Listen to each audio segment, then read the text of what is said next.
देखते हुए मुझे तो शर्म आ रही है। मुझे नहीं पता कि आप ये वीडियो देखेंगे आप कैसा फील करेंगे। वीडियो दिखाना मेरी मजबूरी है। अगर मजबूरी नहीं होती तो मैं कभी अपनी पूरी जिंदगी में कभी मैं ऐसा क्लिप या कभी ऐसी वीडियो में नहीं दिखाता। लेकिन आज बहुत मजबूरी हो गई क्योंकि बात यहां तक पहुंच गई कि हमारे अपने ही नहीं समझ रहे तो बेगानों से क्या गिला है। आप सब लोगों ने तो देख ही ली होगी जो इंस्टाग्राम में जो इन कराची के दो भिखारियों की रील है, आप लोगों ने देखी होगी कि क्या उन लोगों ने बोला है।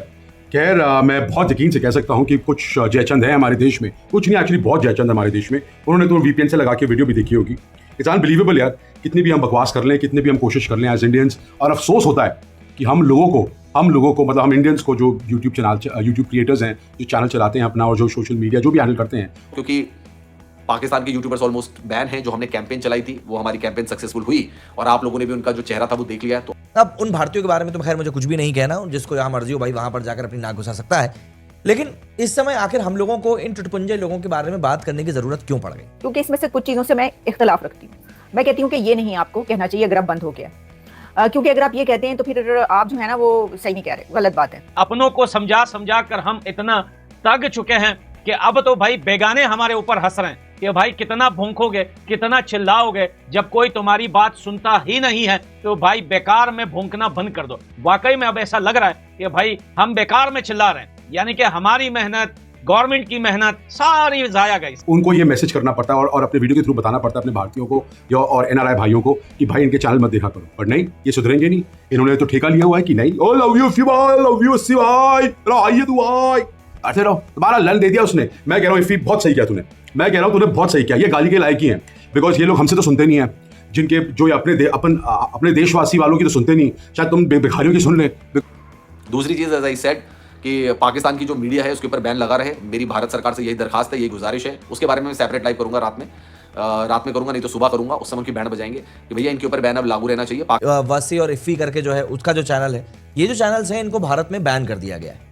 एंड ऑब्वियस सी बात है इसके बाद में पाकिस्तान में एक और बिलबिलाहट सी शुरू हो गई। सबसे पहले मैं ये क्लिप आप लोगों को दिखाता हूँ, उसके बाद कंप्लीटली बात करते हैं। वीडियो पूरी देखना, बहुत सारी बातें करनी है। अरे मैं घंटे में मारता हूं। तुम अपनी माँ की औलाद नहीं हो गए अगर तुम लोगों ने वीपीएन लगा के देखा है। बताओ जाओ, चलो तुम्हारी ऐसी की तैसी देखना, बहनचोद तुम्हारी ऐसी। जाओ मोदी के डंडों में लटको, वरना उससे पूछो कि उसने शिकस्त खाई कैसे, घर में घुस के तुम्हें मारा कैसे। बिकॉज हमारे लोगों को प्रॉब्लम है ही ना, हम लोगों को तो है कि यार नहीं, जो हमें गाली दे हम उसका ही चैनल देखेंगे। पहले मैं जरा इन गधों की जरा वीडियो सुनाता हूं तुम लोगों को, फिर उसका डिस्कस करते हैं। तुम अपनी माँ की औलाद नहीं हो गए अगर तुम लोगों ने वीपीएन लगा के देखा है। बताओ जाओ, चलो तुम्हारी ऐसी की तैसी देखना, बहनचोद तुम्हारी ऐसी। जाओ मोदी के डंडों में लटको, वरना उससे पूछो कि उसने शिकस्त खाई कैसे। पाकिस्तान के किसी भी आर्टिस्ट को भारतीय फिल्म में जगह नहीं मिलनी चाहिए। जो भी भारतीय फिल्म प्रोड्यूसर डायरेक्टर ये गुस्ताखी करता है उसकी फिल्म को रिलीज नहीं होने देना चाहिए। यही हालत हो चुकी है पाकिस्तान के उन यूट्यूबर्स की जो कि यूट्यूब के ऊपर लाइव स्ट्रीम तो करते हैं, लेकिन उनके सब्सक्रिप्शन का एक जो बड़ा बेस आता है वो कहीं ना कहीं इंडिया से आता है। और तुमने सीज़फायर ट्रम्प के डंडे पकड़ के किया क्यों दुनिया में चप चुका है। अबे कोई राफेल में छुपेगा नहीं, बता रहा हूँ। मेरे घर के बच्चे मारेंगे वरना तेरे को पकड़ के। विशाल को जवाब दे। इसने पूरी इंडिया पे लानत पड़वा दी है। इसके हाथों में इंडियंस का खून तलाश कराओ। देखी वीडियो आप लोगों ने? मैं फिर कसम खा के बोल रहा हूँ कि मुझे बहुत शर्म आई ये वीडियो देखकर, मुझे बहुत शर्म आई। उसके तुम्हें मारा कैसे और तुमने सीज़फायर ट्रम्प के डंडे पकड़ के किया क्यों दुनिया में चप चुका है। अबे कोई राफेल में छुपेगा नहीं, बता रहा हूँ। मेरे घर के बच्चे मारेंगे वरना तेरे को पकड़ के। विशाल को जवाब दे। इसने पूरी इंडिया पे लानत पड़वा दी है। इसके हाथों में इंडिया घंटे में मार। देखिए, तुम अपनी माँ की गाली कह रहा है कि तुम अपनी माँ की औलाद नहीं हो अगर तुम वीपीएन से लगा के देखोगे। समझे भिखारियों? ये भारत में तो इनके साथ अभी भी हमें वही रखना पड़ेगा। बाकी आपने इनका डबल फेस तो देख ही लिया होगा दोस्तों, एयर स्ट्राइक के दौरान कितना जहर इन पाकिस्तानियों ने हमारे खिलाफ उगला है। तो इनको सबक सिखाने का वक्त आ गया है। और ये एक बार पहले देखी मैंने वीडियो और एक अभी 2 बार ये वीडियो मैंने ये दूसरी बार आप लोगों की वजह से देखी। सुन ली आप लोगों ने? ये है इनका ओरिजिनल चेहरा, ये है इनकी असली औकात। जब पाकिस्तान के अंदर 11 से 12 एयर बेस सारे तबाह हो गए, इन लोगों को इतना नुकसान पहुंचा, तब जाके इनको पता चला कि हाँ भैया हम अब जो है वो टाइम आ गया है असली चेहरा दिखाने का। तुम्हें भी जो इंडियन वासी हैं ये भिखारी कह रहे हैं, अपने जो भी जयचंद हैं, जो भी इंडिया के लोग जो देखते हैं वीपीएन से, कह रहे हैं कि तुम लोग अपनी माँ की औलाद नहीं होगे अगर तुम वीपीएन से लगा के देखोगे। ये खुद कह रहा है, कराची का भिखारी। समझ गए? कि अभी भी और समझना है। फिर कहता है लानत भेजना सारे इंडियंस को। फिर कह रहा है कि हमने ट्रम्प टिकट पकड़े हैं। उसके पैर पकड़ लिए, पैर भी तो मैं थोड़ा अच्छा वर्ड यूज कर रहा हूँ कि उसके पैर पकड़ लिए कि भैया हमारे को वो दो, हमारे को सीज फायर करा दो, ये कह रहा है। कि भाई मैं तो ये चाहता था कि डी अब आगे जब काम बढ़ ही गया था तो 2-3 जरा और इनके ठिकाने उड़ा दिए जाते तो ज्यादा अच्छा रहता। इन दोनों ने, मैं सारे यूट्यूबर्स की बात नहीं करता, इन लोगों ने करोड़ों रुपए पाकिस्तानी पैसे कमाए, करोड़ों रुपए, घर खरीदे, गाड़ियां खरीदी, सब कुछ खरीद लिया इन लोगों ने। इन दोनों ने हर रात को ये लाइव आते थे, 50,000 इंडियन इन्हें देखते थे। कितने? 50,000 इंडियन बैठकर इन्हें देखते थे। और इनकी वीडियो भारत के न्यूज चैनल पर चलती थी। इनकी वीडियो उठाकर इंडिया से हजारों बाकी यूट्यूबर जो है वो अपनी दुकान चलाते थे, इनकी वीडियो इनको और प्रमोट करते थे। अब एक तो सबसे पहले यार चलो मैं उन लोगों के बारे में तो बात नहीं कर सकता, कराची के 2 भिखारियों जो तुम लोगों को वीपीएन लगा के देखते हैं, वो तो चलो छोड़ो, उनको तो है ही गधे। पर जो तू ये जो बकवास कर रहा है ना कि ट्रम्प के हमने पैर पकड़े या गोटे पकड़ लिए कि सीज फायर करा दो, अबे गवार जाहिल मदरसा छाप, पहले ना जरा सुन लिया कर। हम लोग करेंगे, हम लोगों ने जिन्होंने तुम्हारे घर में घुस के तुम्हारे सारे ये जो ऑर्गेनाइजेशंस को हिट कर दिया, कितने लोगों को मार दिया, उसके बाद तुम्हारे आर्मी बेस को हिट किया। और आप देखेंगे जब भी ये लोग यूट्यूब के ऊपर लाइव आते हैं उनके लाइव पर अधिकतर इंडियंस ही हैं जो कि सुपर चैट और मैसेजेस करते हुए दिखाई पड़ते हैं। इनको आपने हजारों करोड़ों लाखों रुपए कमाने का मौका दिया, बड़े बड़े चैनल्स बनाकर दिए, और आज पूरी इंडिया को इसने एक शब्द में सबको गाली दे दी कि अच्छे बुरे हर जगह होते हैं। अगर इसको किसी से मसला था तो ये डायरेक्ट उसको जवाब दे सकता था, लेकिन इसने पूरे इंडिया को गाली दी। और सबसे बड़ी बात तो यह है कि ये आपके प्राइम मिनिस्टर के ऊपर लग रहे हैं, नरेंद्र मोदी जी को डायरेक्टली गालियां देते हैं। और वो सब तुम्हारे को नहीं पता, तुम लोगों ने क्या किया, तुम अंदर आए, तुमने कुछ रिटेलिएट क्या किया, ड्रोन्स भेजे, वो भी टर्की वाले या वो जो चाइनीज का माल भेजा जो सारा न्यूट्रलाइज कर दिया। मैं तो ये समझ नहीं आ रहा तुम भेजते क्यों, तुम क्यों अपने पैसे वेस्ट कर रहे हो, तुम क्यों ड्रोन्स वेस्ट कर रहे हो? अरे वहां भेजो जहां पे कुछ हो तो सही, यहाँ पे सब तुम न्यूट्रलाइज करते जा रहे हो। तो किस चीज का जश्न मना रहे हो, मुझे समझ नहीं आ रहा। सबसे पहले तो वॉर तो डिक्लेयर हुई नहीं थी, इट वॉज एन ऑपरेशन। तुम लोगों ने जो पहलगाम में हरकत करी थी, हमने रिटेलिएट किया था ऑपरेशन सिंदूर के नाम से। और इसी फहरिस्त में उन सभी पाकिस्तानी चैनल्स को बैन करने का भी काम किया गया है जो कि इंडिया के बारे में गलत खबर फैलाने का काम करते थे। अगर आप लोगों को याद हो, जब से इनके चैनल बैन नहीं हुए थे, 1-1.5 साल पहले स्पेशली इन दोनों के ऊपर मैंने वीडियो बनाई थी और कहा था कि इन दोनों ने काफी साल पहले जब ये जर्नलिस्ट हुआ करते थे, जब इनकी जवानी थी, इनके पास जॉब था, तो ये टीवी चैनल्स पर बैठकर इंडियन आर्मी का इन लोगों ने ऐसा ही मजाक उड़ाया था, इसी तरह गाली दी थी। वो वीडियो मैंने अपलोड कर दी। उस वीडियो के बाद ये दोनों मुझे गाली देने लगे, यहां तक कि ये मुझे जो है वो क्या बोलते हैं कि वो धमकियां देने लगे। लेकिन ठीक है, उसके बाद तुम रिटेलिएट कर लो, वॉर तो हुई नहीं।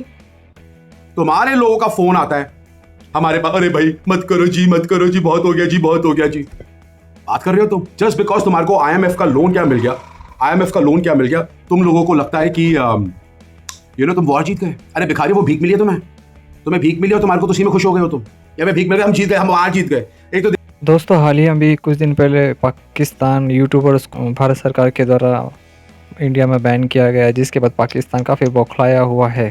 साथ में अभी पाकिस्तान ने भारत के जम्मू कश्मीर के अंदर पहलगाम अटैक किया, जिसके बाद भारत ने इसका जवाब देते हुए पाकिस्तान को बुरी तरह से मारा है।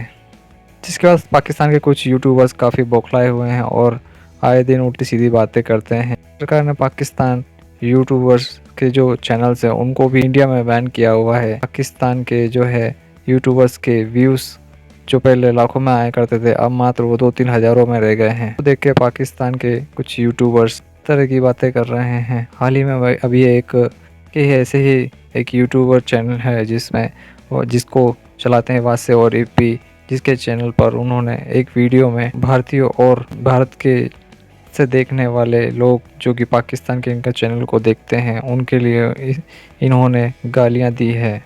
जी हाँ, उन लोगों को खासकर गाली दी जो VPN लगाकर इनके चैनल को वॉच करते हैं। साथ में इन्होंने भारतीयों को भी गाली दी। लोग मान नहीं रहे हैं। हालांकि ज़्यादातर देखा जाता है कि वो लोग हैं जो इंडिया से बाहर रहते हैं, जिन्हें NRI होते हैं, इस टाइप के जो लोग होते हैं, वो लोग आराम से इनके चैनल को वॉच कर सकते हैं, क्योंकि ये इंडिया में बैन हुआ है, दूसरी जगह नहीं। लोग अभी भी VPN लगाकर इनके चैनल को वॉच कर रहे हैं। दोस्तों भारत सरकार ने जो है इन्हें देखा कि इन्हें काफ़ी इंडिया के नाम पर ये काफ़ी अच्छा पैसा कमाते हैं, जिसको देखकर इन्होंने भारत सरकार ने इनके चैनल को बंद कर दिया है। हमारे भारत में इनका चैनल्स बैन है और हमें भी यही कोशिश करना चाहिए कि किसी भी तरह से हम इनके चैनल को बढ़ावा ना दें और भारतीय व्यूअरशिप ना दें। आइए देखते हैं इसी वीडियो में क्या है इसके बीच का मामला। अगर आप इस चैनल पर नए हैं तो चैनल को सब्सक्राइब करें, वीडियो को ज़्यादा से ज़्यादा लाइक करें, शेयर करें। Thank you for watching, video पर बने रहें। लेकिन हमारे अपने इंडियन भाई क्या बोल रहे थे यार वो तो पुराना है, अब ये लोग चेंज हो गए हैं। कोई बात नहीं पठान, तू किसी से जल मत यार, तू अपना काम कर, वो अपना काम करेंगे, हमारी मर्जी, हम जिसको भी देखें। मैं उस टाइम भी बोल रहा था कि गिरगिट कभी भी रंग बदलता है, और आज भी बोल रहा हूं और फिर भी बोल रहा हूं कि इसके बाद भी अगर ये माफी मांगेंगे ये तब भी नहीं सुधरेंगे। देखो तुम लोगों की एक तो सबसे पहले मुझे बताओ, एक तुम लोगों को आर्म फोर्सेस तो बोलना आता नहीं। ये देखो जरा इन भिखारियों की जरा प्रेस कॉन्फ्रेंस सुनो क्या कहते हैं। भाई सही है कि पाकिस्तान जो है अफगानिस्तान और इंडिया के बीच में पड़ा हुआ है। बहुत सारे इंडियंस बोलते हैं कि यार पाकिस्तान हमसे ही निकला है, हमें ज्यादा पता है। नहीं भैया, जितना अफगानिस्तान के लोगों को पाकिस्तानियों का पता है ना, उतना आपको 25% भी पता नहीं होगा ये कैसे लोग हैं। ये आपके देश से निकले हैं, शायद आपके बड़े बुजुर्गों को पता हो, लेकिन ये जो यंग जनरेशन है इंडिया के अंदर, इनको नहीं पता है कैसे लोग हैं। आर्म नहीं कहते, आर्म्ड फोर्स कह रहे, आर्म्ड फोर्स। देखिए Pakistan armed forces, that was with the armed forces and the armed forces and the Armed. people of Pakistan.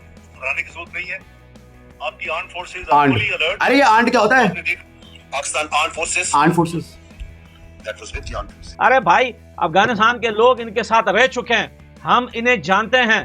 इनका ईमान, इनका खुदा, सब पैसा है, सब पैसा। जिधर पैसा उधर तमाशा, उधर डांस नंगा। जिधर से पैसा कटा ये बाप को भी बाप नहीं मानते। यही दो बंदे 2 दिन पहले जब ऑपरेशन सिंदूर स्टार्ट हुआ था, तो ये अपने फेसबुक और यूट्यूब पर जो है वो पोस्ट लिख के डाल रहे थे, ये भाई कराची पे हमला हो गया, मैं कहां भागूंगा। मजाक कर रहा था। मेरे को पहले तो ये बता दो, आर्म्ड फोर्सेस क्या होता है? हमें भी नए वर्ड्स, तुम्हारे साथ ऑपरेशन जो भी हुआ है हमें नई चीज समझ आई। आर्म्ड, अरे आर्म्ड क्या होता है? आर्म फोर्सेस होता है। राजवीर क्या पता होगा इनको। खैर ये थी आर्म्ड फोर्सेस की कहानी। लेकिन जब इनको पता चला कि यार ये तो वाकई में इंडिया ने ठोक दिया, अभी तो रेडिएशन की खबरें आ रही है पाकिस्तान के अंदर से कि वो फैलने लगा है, बहुत सारे चैनल्स ने बताया है, और अमेरिका का जो है प्राइवेट जेट वहां पे गया है, और जो है वो इजिप्ट का भी एक जो है एयरक्राफ्ट वहां पे लैंड हुआ है। तो वो लोग बता रहे हैं कि वहां पर ये सीज फायर भी इसलिए करवाया गया था क्योंकि इंडिया ने पाकिस्तान के जो है वो न्यूक्लियर वेपन्स के फैसिलिटीज पे हमला कर दिया था। बाकी इनमें आते हैं। बहुत अच्छा किया तूने फी, बहुत अच्छा किया, मैं कह रहा हूँ थैंक्स। पाकिस्तान के अंदर इस टाइम हालत यह है, लेकिन ये लोग अब असली रंग दिखा रहे हैं। अब आप बताइए वो कौन सा यूट्यूबर बच गया है जिसको आप लोग अपना प्यारा और दुलारा मानते थे, जिसको आप लोग कहते थे कि नहीं यार सारे बुरे हैं, ये अच्छा है, नहीं वो बुरा है, ये अच्छा है, नहीं ये काफी ज्यादा अच्छा है, वो तुम्हारे अच्छे भी सब बिगड़ गए। नहीं बिगड़े नहीं, वो पहले से ही ऐसे थे, आपको चूना लगा रहे थे, आपसे पैसा निकाल रहे थे। At least now you will probably open these people's eyes. हम लोग तो बहुत कोशिश कर चुके हैं, हम लोग तो जब से ये पहलगाम के बाद से तब से हम कोशिश कर रहे हैं कि इनको बताने की भैया मत देखो इनके चैनल पर। आखिर चलो हमारी बात तो सुनते नहीं है भाई लोग, एटलीस्ट तुम्हारी बात। आपके पैसों से इन्होंने पाकिस्तान में घर बनाए, इन्होंने अपनी सरकार को जो है वो टैक्स दिए, इन्होंने गाड़ियां खरीदी, इन्होंने आईफोन खरीदे। इनके बाप दादा और इनके पास आईफोन नहीं है, पाकिस्तान के प्राइम मिनिस्टर के पास आईफोन नहीं है, इन्होंने आईफोन खरीद लिया। 8-9 लाख रुपए का आईफोन, आई थिंक, मुझे कंफर्म नहीं पता। लेकिन इतना पैसा देने के बाद, इतनी इज्जत देने के बाद इन लोगों को आज आपके मुंह पे किस तरीके से गालियां दे रहे हैं, मैं फिर कसम खा के कहता हूं कि इस वीडियो को देखते हुए मुझे काफी ज्यादा शर्म। बॉस